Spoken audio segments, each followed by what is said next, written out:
ഭരണഘടനയുടെ ആമുഖത്തിൽ socialist, secular എന്നീ വാക്കുകൾ ഉൾപ്പെടുത്തിയതിനെതിരായ ഹർജികൾ സുപ്രീം കോടതി തള്ളി. ഭരണഘടനയുടെ 42ാം ഭേദഗതി ചോദ്യം ചെയ്തുള്ള BJP നേതാവ് സുബ്രഹ്മണ്യൻ സ്വാമി ഉൾപ്പെടെ നൽകിയ ഹർജികളാണ് തള്ളിയത്. വിവരങ്ങളുമായി CBC ജോസഫ് ദില്ലിയിൽ നിന്ന് ചേർന്നു. സിബി, വളരെ കൃത്യമായി സംഘപരിവാറിൻ്റെ RSSൻ്റെ ഒരു ആശയമാണ് സെക്യുലർ വേണ്ട, അതോടൊപ്പം തന്നെ സെക്യുലർ എന്ന് പറഞ്ഞ പദം തന്നെ അവർക്ക് അവജ്ഞയാണ്. നിലവിൽ ഈ സുപ്രീം കോടതി കൃത്യമായി ഈ വിഷയത്തിൽ ഹർജിയിൽ തീർപ്പ് വരുത്തിയിട്ടുണ്ട്.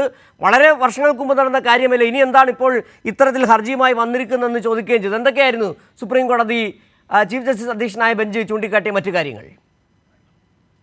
സിജു, ഇന്നിപ്പോൾ സുപ്രീം കോടതിയിൽ ചീഫ് ജസ്റ്റിസ് സഞ്ജീവ് ഖന്ന അധ്യക്ഷനായ ബെഞ്ചാണ് ഈ ഒരു ഹർജികൾ തള്ളിയത്. പ്രധാനമായും 3 ഹർജികൾ BJP നേതാവ് സുബ്രഹ്മണ്യൻ സ്വാമി ഉൾപ്പെടെ 3 BJP നേതാക്കൾ നൽകിയ ഹർജികളാണ് തള്ളിയത്. ഇതിൽ പ്രധാനമായും ഭരണഘടനയുടെ ആമുഖത്തിൽ സോഷ്യലിസ്റ്റ്, സെക്യുലർ എന്നീ വാക്കുകൾ ഉൾപ്പെടുത്തിയത് നീക്കണം എന്നായിരുന്നു ഹർജിയിലെ ആവശ്യം.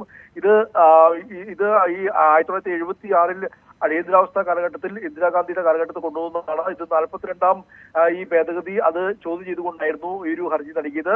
എന്തായാലും ഈ ഭേദഗതിക്കുള്ള പാർലമെന്റ് അധികാരം ആമുഖത്തിനും ബാധകമാണെന്ന് ചീഫ് ജസ്റ്റിസ് സഞ്ജീവ് ഖന്ന അധ്യക്ഷനായ ബെഞ്ച് നിരീക്ഷിച്ചു. മാത്രമല്ല 1976 നടന്നൊരു ഭേദഗതി അത് ഇത്രയും വർഷങ്ങൾക്ക് കഴിയുമ്പോൾ എന്തിനാണ് ഇത്തരത്തിലൊരു പ്രശ്നം ഉന്നയിക്കുന്നതെന്നും ഹർജിക്കാരോട് ചീഫ് ജസ്റ്റിസ് ചോദിച്ചു. മാത്രമല്ല ഈ മതേതരത്വം എന്നത് ഭരണഘടനയുടെ അടിസ്ഥാനം കൂടിയാണെന്ന് കൂടി ഈ സുപ്രീം കോടതി പറഞ്ഞു വെക്കുകയും ചെയ്തു.